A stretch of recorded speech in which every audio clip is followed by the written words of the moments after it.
Discuss example 69 of SL Aurora, chapter Laws of Motion 5, class 11th. A truck draws a trailer of mass 1200 kilogram at a speed of 10 metre पर second on a level road. यानी कि मान लीजिए अगर कोई level road है तो उस पर एक ट्रक है और उस ट्रक के पीछे एक ट्रॉली, जिसको हम ट्रॉली बोलते हैं हिंदी में, ट्रेलर, वो अटैच है। ठीक है। और इस ट्रेलर का जो मास है वो हमें गिवन है 1200 किलोग्राम। जैसे आप देखते होंगे ट्रैक्टर और ट्रॉली चलते हैं, ट्रैक्टर ट्रॉली को खींचता है ना, तो ऐसे कुछ सिस्टम है। तो यहाँ पर उसको ट्रेलर, ये ट्रेलर है और ये ट्रक है, ट्रेलर ऑफ मास। तो हमें मास जो गिवन है 1200 किलोग्राम वो ट्रेलर का है और ये 10 मीटर पर सेकंड की स्पीड से चल रहा है लेवल रोड पर। The tension in the coupling is 1000 Newton. अब देखो, जब ये आगे की तरफ चलेगा तो ये पीछे, मतलब ये तो आगे चल रहा है, ये रुका रहेगा। ये तब चलेगा जब यहाँ पर जो रस्सी बंधी हुई है, जो भी चीज बंधी हुई है, ये इस पर कुछ फोर्स लगाएगा, तो वो फोर्स टेंशन कहलाएगी। और वो टेंशन हमें गिवन है 1000 न्यूटन टेंशन है। Find the tension in the coupling, what is the power expanded on the trailer. तो ये पूछा है कि कितनी पावर यहाँ पर एक्सपेंड हो रही है, मतलब कितनी पावर एक तरह से यूज हो रही होगी या एक्सपेंड हो रही है, निकल रही है, लग रही है इस ट्रेलर को आगे मूव करवाने के लिए। देखो, जब आपको पता है कांस्टेंट फोर्स और कांस्टेंट स्पीड से मूव कर रहा हो तो पावर का फॉर्मूला होता है F.V। अगर वेक्टर फॉर्म में तो यहाँ पर डॉट प्रोडक्ट लेते हैं, वेक्टर साइन लगा देते हैं।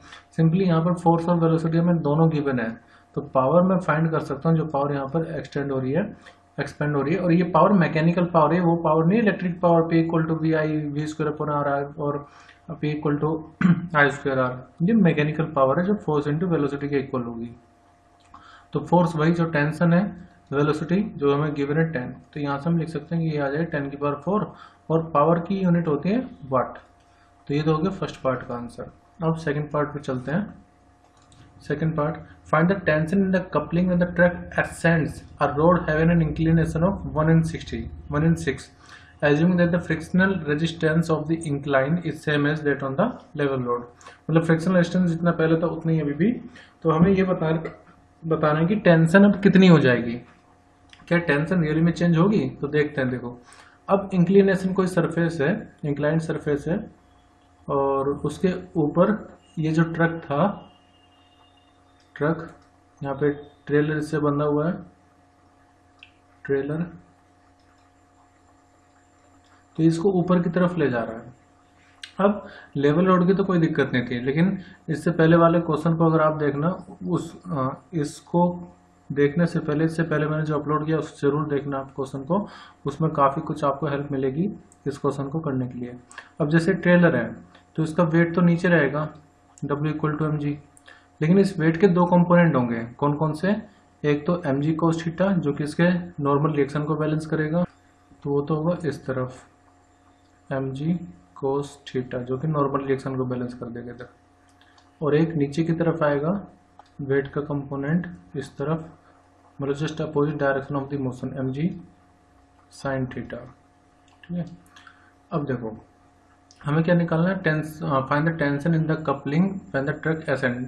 तो हमें T' निकालना है। पहले जो टेंशन लेट थे इनके बीच में टेंशन T थी, तो अब नई टेंशन जो होगी वो हमें निकालना है। तो देखो, इन दोनों के बीच में टेंशन तो मास की वजह से तो रहेगी जितनी पहले थी, लेकिन अब और टेंशन आ जाएगी क्योंकि अब उस वेट का जो कंपोनेंट है ट्रेलर, उसका वेट का कंपोनेंट mg sin थीटा नीचे की तरफ है, तो उसकी वजह से इसमें और टेंशन आ जाएगी। कितनी? mg sin theta. लेकिन sin थीटा तो नहीं गिवन है, लेकिन यहाँ पर बोला इंक्लिनेशन ऑफ 1/6। तो मैंने इससे पहले वाले क्वेश्चन में आपको समझाया, ये होता है sin थीटा की वैल्यू 1/6।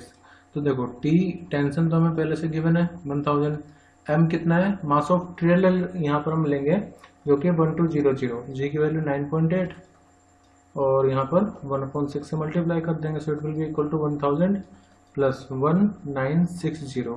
जब आप इनको ऐड करोगे आएगा 2960 न्यूटन। तो मेन चीज़ है कि अब इसमें वेट का कंपोनेंट हम ऐड कर देंगे जब इंक्लिनेशन सरफेस आ रहा है, इंक्लाइंड सरफेस है तो।